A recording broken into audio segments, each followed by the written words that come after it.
चलिए आठवां और इस प्रश्नावली का आखिरी प्रश्न देखते हैं।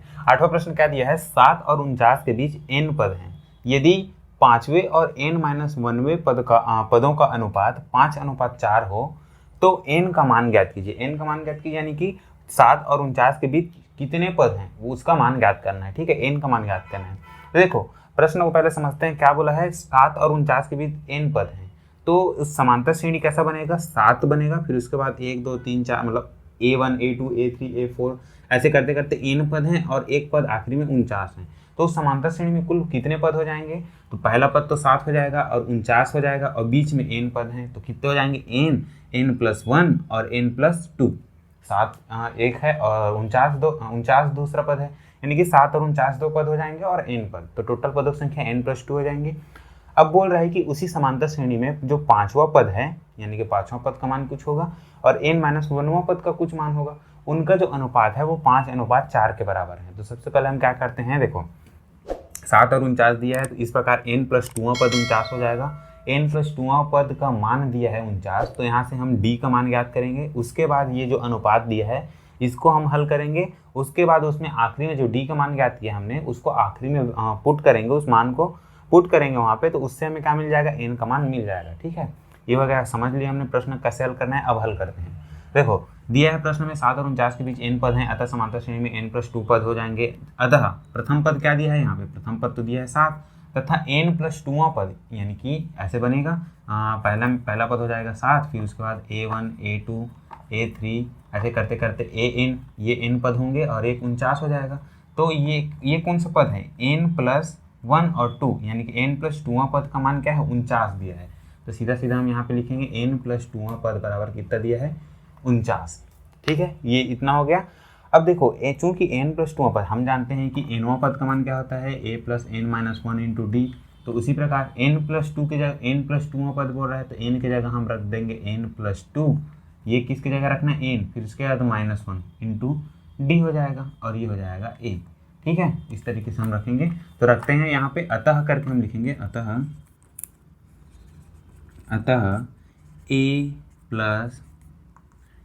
a+n+2 माइनस में 1। ठीक है, हमने n की जगह सिर्फ n+2 रखा, उसके बाद n-1 होता है तो -1 ये हो जाएगा। d इज क्या हो जाएगा 49। अब चूंकि a का मान भी प्रश्न में दिया है, इतना दिया है 7, तो हमने इसको ऐसा रख लिया। अब हमें d का मान ज्ञात करना है, तो कैसे करेंगे, 7 को पहले पक्षांतर कर देते हैं और इसको हल करते हैं। n+2 - 1, 2 में 1 जाएगा तो 1 हो जाएगा, तो n+1 इंटू d, और चूंकि 49 को इधर पक्षांतर 7 को इधर पक्षांतर करेंगे तो -7 हो जाएगा। सीधा सीधा हम इसको लिख देते हैं 42, 49 में 7 जाएगा तो 42 हो जाएगा। अब d का मान चूंकि चाहिए हमें, तो d का मान हम यहाँ से क्या लिख सकते हैं, 42। ये जो n+1 जो है गुणा के रूप में, इधर हम पक्षांतर कर देते हैं n+1, तो ये क्या हो जाएगा, भाग के रूप में, इधर गुणा था तो इधर हो जाएगा भाग। अभी जो d का मान है इसको हम रख देते हैं अभी। अब आगे प्रश्न की तरफ बढ़ते हैं। प्रश्न में क्या दिया है, यदि पांचवां और n-1वां पद का अनुपात 5:4 हो तो n का मान ज्ञात कीजिए। अतः अब लिखेंगे, अब श्रेणी का पांचवा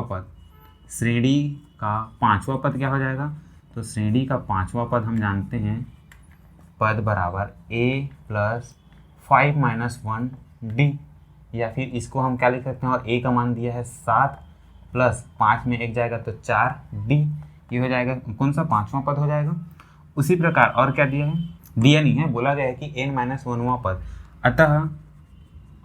अतः हमने लिख लिया है, और श्रेणी का n-1वां पद क्या हो जाएगा, पांचवा पद तो हमने निकाल लिया, अब n-1वां पद भी निकाल लेते हैं, फिर उनका अनुपात करेंगे। तो और n-1वां पद, तो n की जगह हमें n-1 रखना पड़ेगा। तो क्या लिख सकते हैं इसको, a+n-1, ये n-1 n की जगह रखा और -1 और एक आएगा, तो d इज क्या हो जाएगा, इसको हल करते हैं। a की जगह हम लिख सकते हैं यहाँ पे 7 और प्लस में n-1 दोनों समान चिन्ह है तो जुड़ जाएगा, चिन्ह कौन सा रहेगा, अच्छा n-2, चिन्ह जो भी है वो सेम रहेगा। ठीक है, इस तरीके से इंटू d, तो ये हो जाएगा क्या, पांचवां पद, और ये हो जाएगा n-1वां पद। दोनों का अनुपात दिया है 5/4, तो 5:4। तो अब हम इसको लिखेंगे प्रश्नानुसार करके लिखेंगे। अतः प्रश्नानुसार, अब हल करना है आगे बस। अतः यहाँ तक हमने क्या समझा, प्रश्न को समझा, उसके बाद जो बोला गया है और हमें क्या चीज़ों की ज़रूरत पड़ेगी वो यहाँ तक हमने निकाल लिया। अब प्रश्नानुसार प्रश्न में जो बोला गया है उसको रख देते हैं। तो प्रश्न में बोला गया है इसका और इसका, यानी कि इसका और इसका जो अनुपात है वो 5:4 है। तो लिखते हैं 7 + 4d divide by 7 + n - 2d। ये जो अनुपात है यानी कि 5वां पद और n-1वां पद का अनुपात है, ये है 5:4 के बराबर। हमने प्रश्नानुसार रख दिया। तिर्यक गुणा करते हैं और इसको हल करते हैं सीधा सीधा।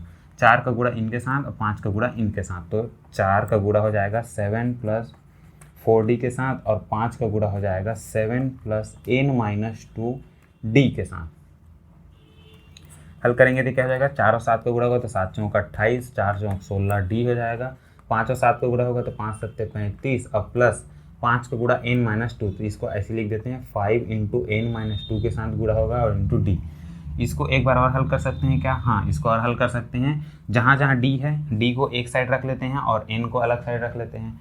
ठीक है, क्या करते हैं अभी इसको देखो, डी को हम उधर ही पक्षांतर कर देते हैं। तो ये हो जाएगा इधर 28 माइनस में आ जाएगा 35 और इधर क्या बच जाएगा हमारे पास 5 × n-2। अच्छा इसको भी हल ही कर लेते हैं।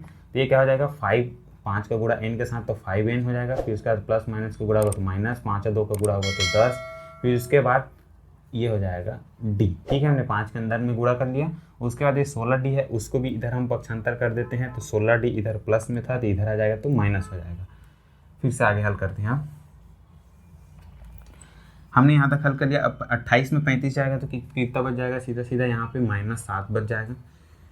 28 में 7, 28 छोटा है 35 बड़ा है, तो ये यहाँ पे आंसर क्या आ जाएगा, सीधा सीधा -7 हो जाएगा। उसके बाद देखो यहाँ पे देखो d इसके साथ गुणा है और d इसके साथ गुणा है, यानी कि इसमें भी d गुणा है इसमें भी d गुणा है। तो d को हम उभयनिष्ठ निकाल लेंगे तो क्या बच जाएगा, d को अगर हम उभयनिष्ठ निकालते हैं, इसमें 5n - 10 बचा है तो ज्यों कहते हैं लिख देते हैं 5n - 10।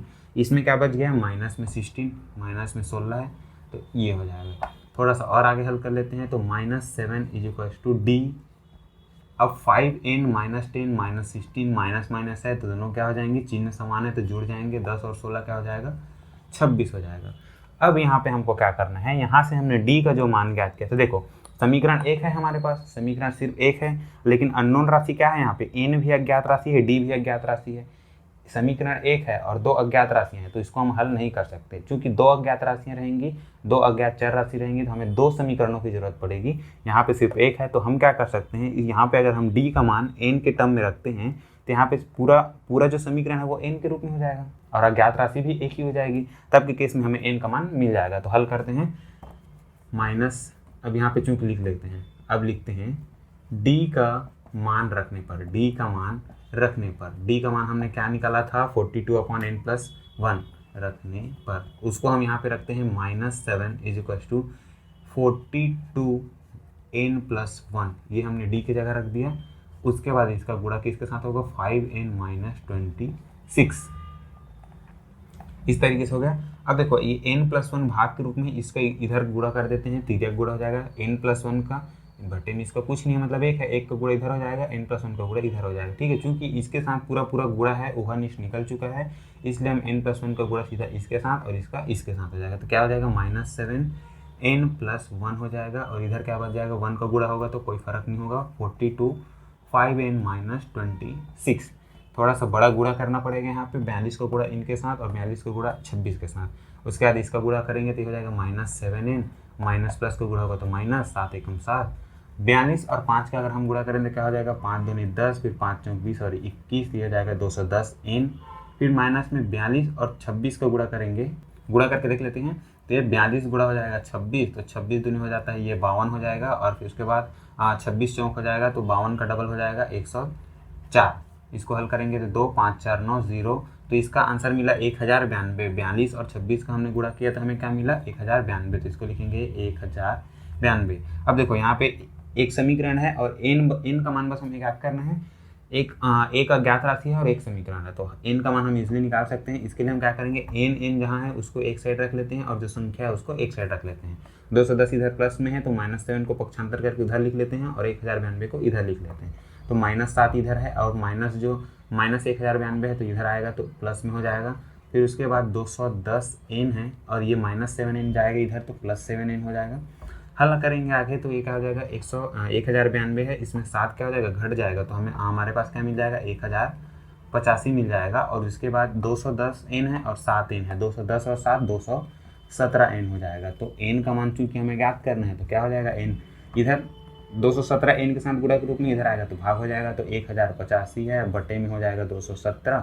इसको आप हल करके देखिएगा, 1085 को 217 से भाग दे के देखिएगा तो देखो 17 का गुणा करें, 17 पंचे क्या आता है 85 और 2 पंचे 10, यानी कि 217 का गुणा 5 के साथ करके देखिएगा 1085 ही आता है। तो 217 एकम 217 पंचे, तो n का मान हमें क्या मिल जाएगा 5। यही ज्ञात करना था हमें क्या बोला गया था, यदि पांचवें और n-1वें पदों का अनुपात इतना हो तो n का मान ज्ञात कीजिए, यानी कि 7 और 49 के बीच कितने पद थे n थे, तो वो n का मान हमें क्या मिला 5। तो ठीक है, इस तरीके से आप आंसर में क्या लिखेगा, अतः n का मान 5 होगा। ठीक है, प्रश्न नंबर 2 यहीं पे खत्म होता है। अब प्रश्न नंबर 3 स्टार्ट करने से पहले दो छोटे छोटे कॉन्सेप्ट हैं। समांतर श्रेणी के योग, समांतर श्रेणी के योग का एक फॉर्मूला होता है, फॉर्मूला कैसे निकलता है उसको फटाफट से खत्म कर लेते हैं, उसके बाद प्रश्न नंबर 3 के प्रश्न हल करके देखेंगे। तो चलिए आगे बढ़ते हैं। चलिए अब तक हमने क्या देख लिया, समांतर श्रेणी का nवां पद कैसे निकालते हैं, कोई दो संख्याओं का समांतर माध्य कैसे ज्ञात करते हैं, दो संख्याओं के बीच समांतर श्रेणी के निर्माण कैसे करते हैं, ये अभी हमने देख लिया। अब हम देखते हैं कि समांतर श्रेणी के जो पद होते हैं, समांतर श्रेणी में जितने भी पद होते हैं उनका योग निकालना है, तब कैसे करेंगे। यदि समांतर श्रेणी में अगर 3-4 पद दिए हो तो हम उनको सीधा सीधा जोड़ के निकाल सकते हैं, उन पदों का मान ज्ञात कर सकते हैं, फिर उन पदों को आपस में जोड़ देंगे। 3-4 पद रहेंगे तो आराम से जोड़ सकते हैं, उसके बाद बता सकते हैं। लेकिन अगर बोला गया है कि समांतर श्रेणी दिया है, इसका प्रथम पद और d का मान दे देता है सर्वांतर, तो इसके 50 पदों का योगफल ज्ञात कीजिए। तो क्या हम 50 पदों को जोड़ते थोड़े ना बैठेंगे, तो इसके लिए हम क्या करते हैं, इस सूत्र का निर्माण करते हैं कि n पदों का योगफल, चाहे 50 बोले, चाहे 100 बोले, चाहे 1000 बोले, चाहे जितना भी बोले, इतने पदों का योगफल ज्ञात कीजिए। तो हम उस सूत्र की सहायता से सीधा सीधा निकाल के बता सकते हैं, यदि उसमें a और d का मान दिया हो तो देखो कैसे ज्ञात करेंगे, अब उस सूत्र को निर्माण कैसे करेंगे। तो देखो मान लेते हैं कि एक समांतर श्रेणी है जिसका प्रथम पद a है और सार्वंतर क्या है d है। यदि प्रथम पद दिया है a और सार्वंतर दिया है d, तब पहला पद उसका क्या हो जाएगा, तो a हो जाएगा। दूसरा पद की अगर हम बात करें तो दूसरा पद क्या हो जाएगा, a प्लस d, उसमें सार्वंतर को जोड़ देंगे तो अगला पद निकल जाएगा। उसके बाद अगर हम तीसरे पद की बात करें तो a प्लस जो d है यानी कि दूसरा पद है उसमें एक और d जोड़ देंगे, या फिर यूँ कहते हैं ये क्या हो जाएगा, a प्लस 2d हो जाएगा। पहला पद क्या हो जाएगा a, उसमें d जोड़ेंगे तो दूसरा पद, फिर इसमें फिर और d जोड़ेंगे तो तीसरा पद निकल गया। तो ये हो गया पहला पद, दूसरा पद, तीसरा पद। अब बोल रहे हैं कि तीनों पदों का योग कितना होगा, सूत्र का निर्माण करेंगे, लेकिन छोटे से समझते हैं। पहले 3 पदों का योगफल, इसकी सहायता से हम सूत्र निकालते हैं, उसके बाद हम जितने भी पद के लिए बोला जाए उसके लिए हम उसको अप्लाई कर सकते हैं। ठीक है, तो देखो 3 पद दिया है a प्लस d और a प्लस 2d, तो इनका योग क्या होगा, तो इनका योग क्या होगा, सीधा सीधा अब हम योग को लिखेंगे s3।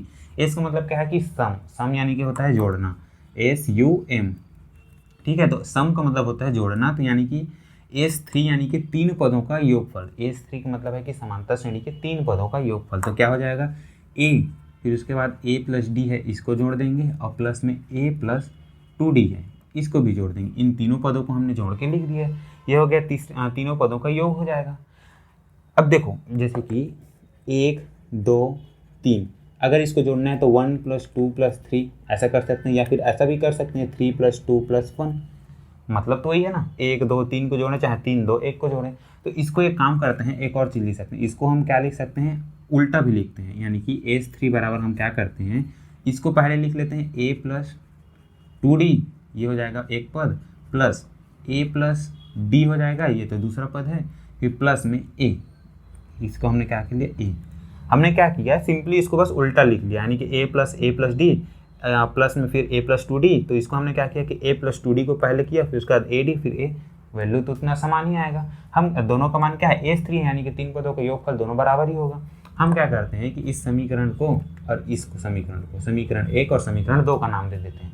अब हम क्या करते हैं, इन दोनों समीकरणों को जोड़ देते हैं, यानी कि इसको और इसको आपस में जोड़ देते हैं, ऐसे समीकरण को जोड़ देंगे तो ये क्या होगा, S3 और S3, 2 S3 हो जाएगा। तो ये क्या लिख देते हैं, 2S3 हो गया, एक S3 जुड़ के क्या हो गया 2S3। अब इसके साथ इसको हम जोड़ते हैं तो ये क्या हो जाएगा a प्लस, देखो इसके साथ इसको जोड़ते हैं तो a प्लस 2d हो जाएगा। हमने क्या किया, इसके साथ इसको जोड़ा, अब जहाँ जहाँ प्लस है इसको हम इसको ऐसे करके ऐसे कर लेते हैं, इन दोनों को हमने क्या किया, जोड़ लिया। अब उसके बाद हम क्या करते हैं, इन दोनों को आपस में जोड़ लेते हैं, कितना आता है। उसके बाद इन दोनों को आपस में जोड़ लेते हैं, कितना आता है। तो क्या हो जाएगा, ये ए प्लस ए डी हो गया। उसके बाद इसको लिखेंगे प्लस में, तो ये हो जाएगा ए प्लस डी और प्लस में ए प्लस डी, इसको हो गया। ठीक है, उसी प्रकार इसको अगर हम लिखें तो ये क्या हो जाएगा, ए प्लस टू डी दिया है अब प्लस में ए, हो गया।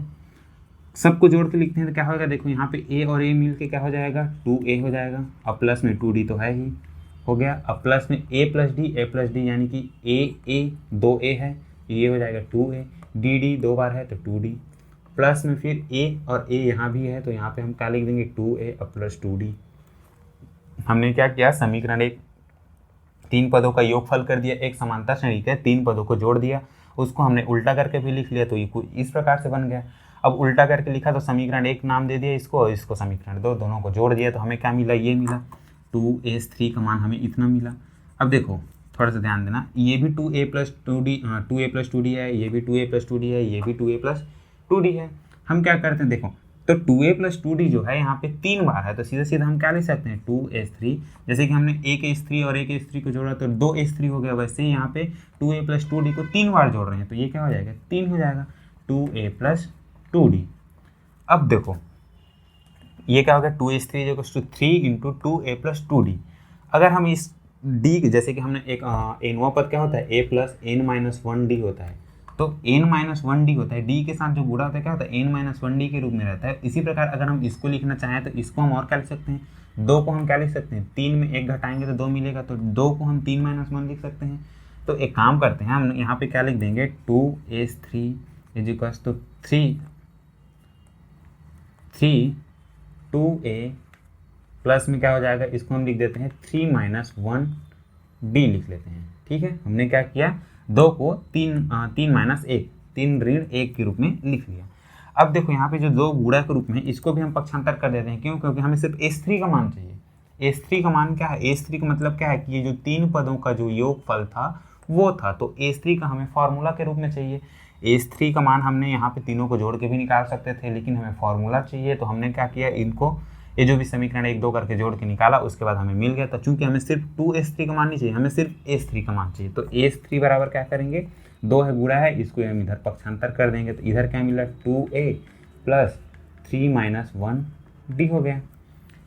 अब हम देखें तो ये 3 पदों का योगफल हमने निकाला, तो यहाँ पे 3 था तो यहाँ भी 3 आया और यहाँ पे भी 3 आया, लेकिन इस 2 को हमने मतलब 2 को हम करेक्ट नहीं कर पाए, 3 के रूप में हमें नहीं लिखना है। या यूं बोलें तो यहाँ पे हमने 3 पदों का योगफल लिया तो यहाँ भी 3 आया और यहाँ भी 3 आया। इसी प्रकार एक काम करते हैं, पहले इसको हम 4 पदों के योगफल निकाल कर देख लेते हैं, क्या 4 पदों के योगफल में भी जब यहाँ पे s4 आएगा तो यहाँ 4 आएगा और यहाँ 4 आएगा क्या, चेक कर लेते हैं। उसके बाद हम फॉर्मूला का निर्माण कर सकते हैं। कैसे, देखो इसी प्रकार सेम टू सेम हम क्या करते हैं, 4 पदों के योगफल लेंगे, 4 पदों के योगफल लेंगे तब क्या हो जाएगा, a प्लस s लिख लेते हैं। पहला पद हो जाएगा a, दूसरा पद हो जाएगा a प्लस डी, तीसरा हो जाएगा a प्लस 2d और चौथा हो जाएगा a प्लस 3d हो जाएगा। सबको जोड़ेंगे तो क्या हो जाएगा, s4 बराबर a प्लस d हो जाएगा। इसको फटाफट से लिख लेते हैं, a प्लस 2d हो जाएगा और इसी प्रकार प्लस में a प्लस क्या हो जाएगा 3d हो जाएगा।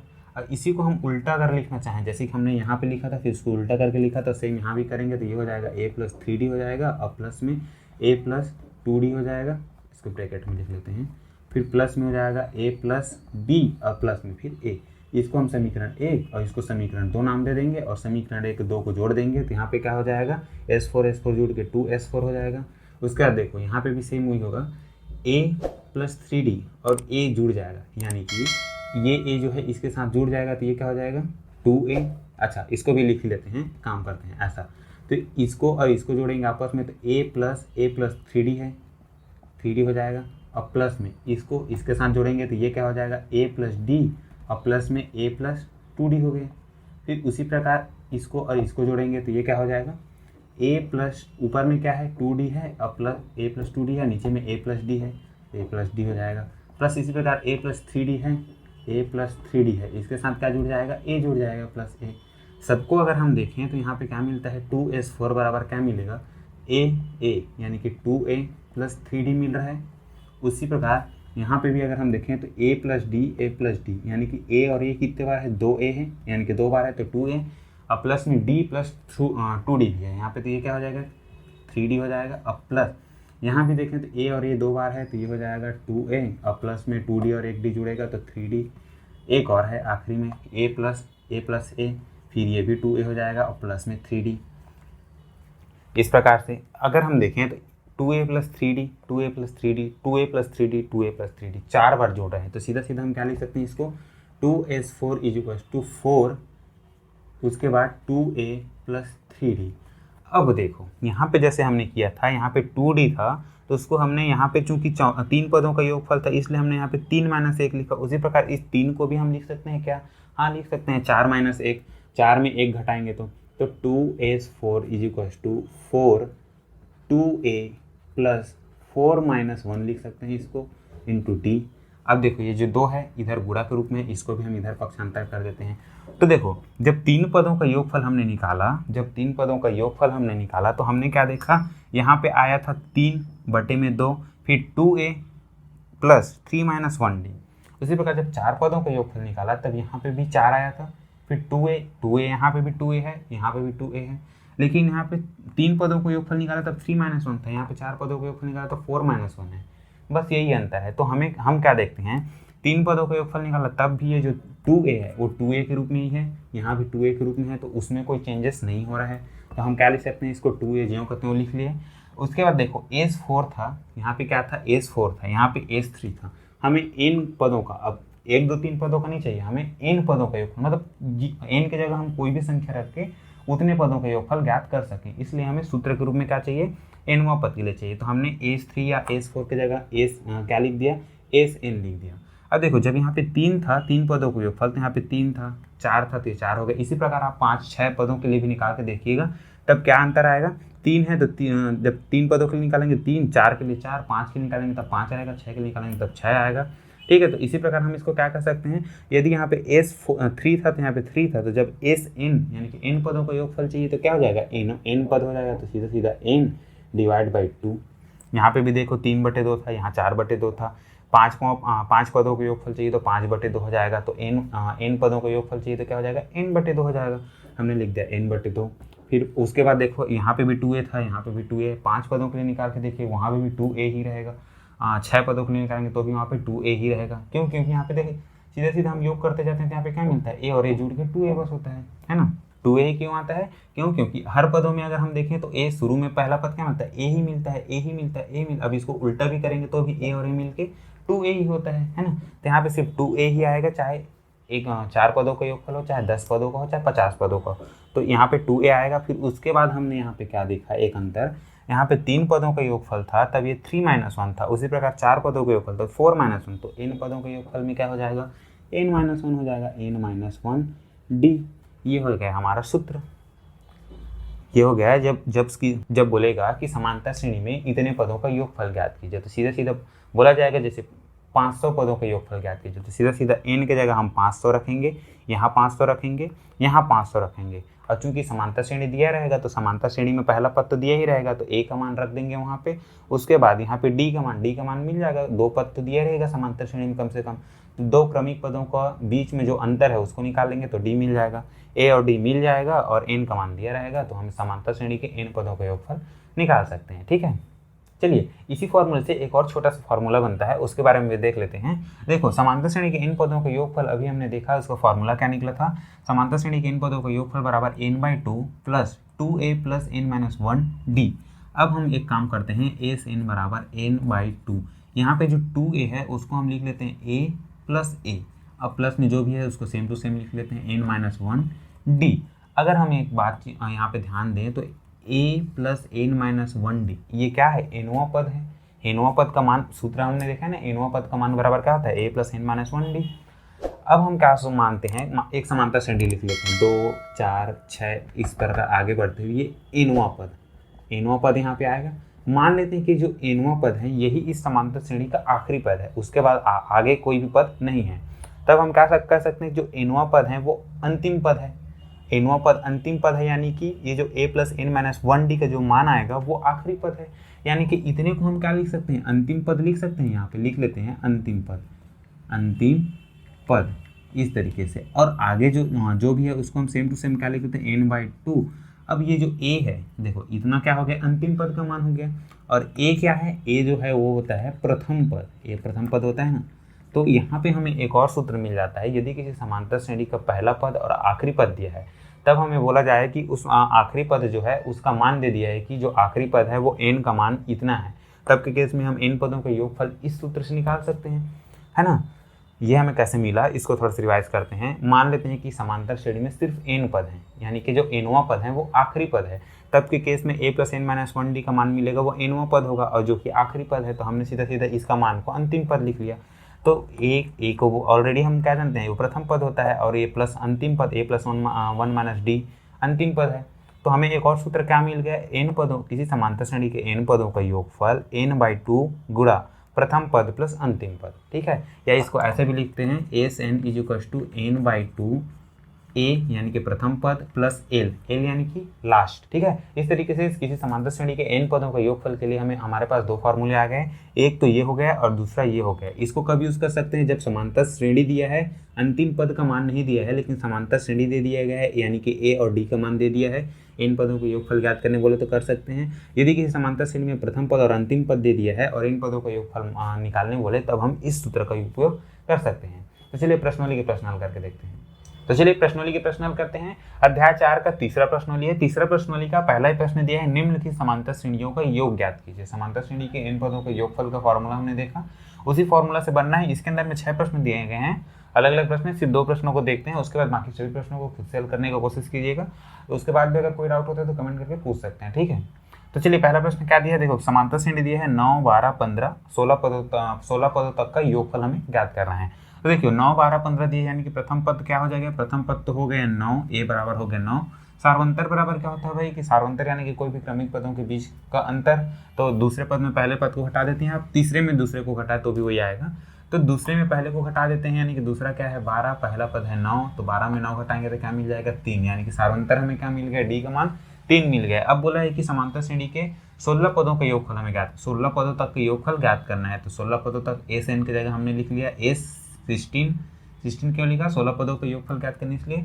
तो S16 देखो Sn के लिए क्या होता है, n/2 हमने फॉर्मूला देखा है, 2a + n-1d, ये होता है क्या, n पदों का योगफल। लेकिन हमें क्या चाहिए, इस 16 यानी कि 16 पदों का योगफल ज्ञात करना है। अतः S16 जो कष्ट क्या आ जाएगा, n की जगह रख देंगे 16, 2a की जगह हम क्या रखेंगे, सीधा 9, पता है हमें 9 दिया है, सीधा समांतर श्रेणी में तो 9 रखेंगे।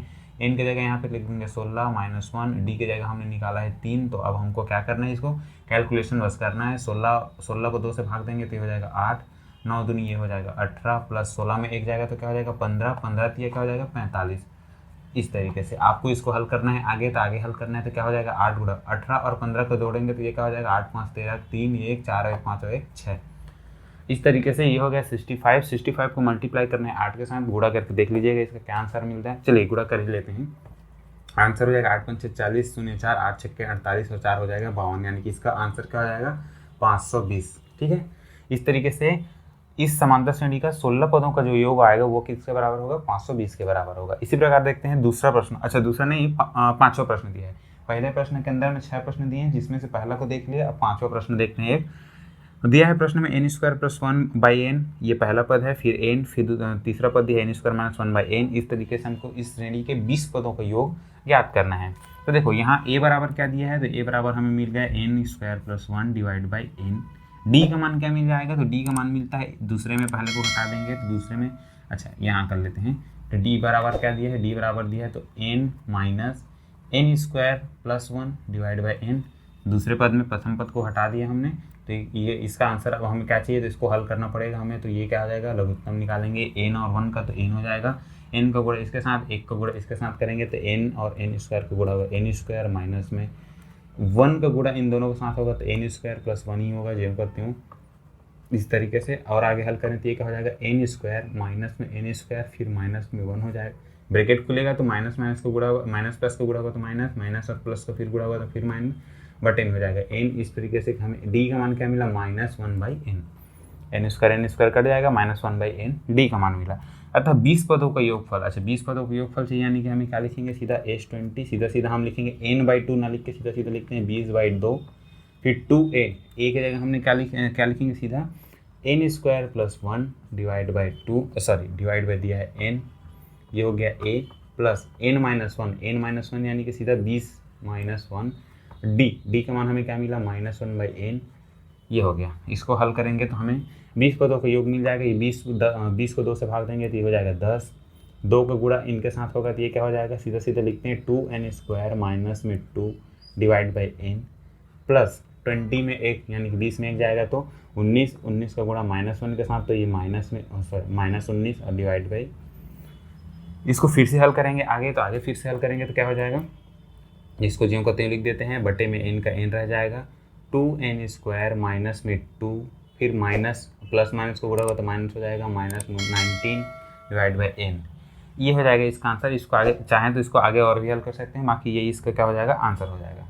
ठीक है, यहाँ पे सिर्फ एक चीज़ बस हल कर सकते हैं, 2n स्क्वायर माइनस 2 माइनस 19, यहाँ पे 2 और 19 दोनों हैं, इसको आगे हल करेंगे तो ये हो जाएगा 10 तो रहेगा ही, या फिर आगे 2n स्क्वायर माइनस, अब देखो अच्छा एक चीज़ देखिएगा, यहाँ पे 2 को मल्टीप्लाई हुआ तो 2n स्क्वायर, तो 2n स्क्वायर है, फिर इसके बाद 2 और प्लस 1 का गुणा होगा, यहाँ पे माइनस लिख दिया है गलती से, प्लस रहेगा ये। ठीक है, इस तरीके से अब +2 और -19, जब भी प्लस माइनस रहता है बड़े में छोटे घटा दो 19 में तो जाएगा, तो ये हो जाएगा 17, चिन्ह कौन सा रहेगा, बड़े संख्या के सामने वाला, तो 2n स्क्वायर माइनस 17 हो जाएगा और डिवाइड बाई n, ये इसका हो जाएगा आंसर। ठीक है, यहीं तक इसको हल करना है। इस तरीके से पहला और 5वें प्रश्नों को हमने देख लिया, बाकी सभी प्रश्नों को बना के देख लीजिएगा। अब हम आगे प्रश्न की ओर बढ़ते हैं। तो चलिए अब देख लेते हैं कि ऑनलाइन क्लासेस के नोट्स आप कैसे प्राप्त कर सकते हैं। इसके लिए आपको क्या करना है, वीडियो के नीचे डिस्क्रिप्शन में हमारे टेलीग्राम ग्रुप का लिंक दिया गया है, वहां क्लिक करके आप हमारा टेलीग्राम ग्रुप ज्वाइन कर सकते हैं। टेलीग्राम ग्रुप पर रोजाना क्लास खत्म होने के बाद ही रोजाना नोट्स शेयर कर दिया जाएगा, जिसको आप इजिली डाउनलोड कर सकते हैं। यहाँ जो आपको नोट्स मिलेंगे वो PDF फॉर्मेट में होंगे, जो कि पासवर्ड प्रोटेक्टेड होंगे, यानी कि इसमें पासवर्ड लगा होगा, जिसका पासवर्ड होगा tricky brain PDF, TRICKBRAIN PDF। ध्यान रहे कि इसमें जो पहला लेटर है यानी कि T है वो कैपिटल रहेगा, और एंड में जो 3 लेटर है यानी कि PDF वो कैपिटल में रहेंगे, यानी कि बड़े अक्षर में रहेगा। तो आई होप कि आपको हमारी क्लासेस अच्छी लग रही होगी। यदि हमारी क्लासेस अच्छी लग रही है तो वीडियो को लाइक और चैनल को सब्सक्राइब करना ना भूलें, और अपने दूसरे दोस्तों के पास भी शेयर जरूर करें। तो मिलते हैं अगली क्लास में, तब तक के लिए थैंक यू फ्रेंड्स।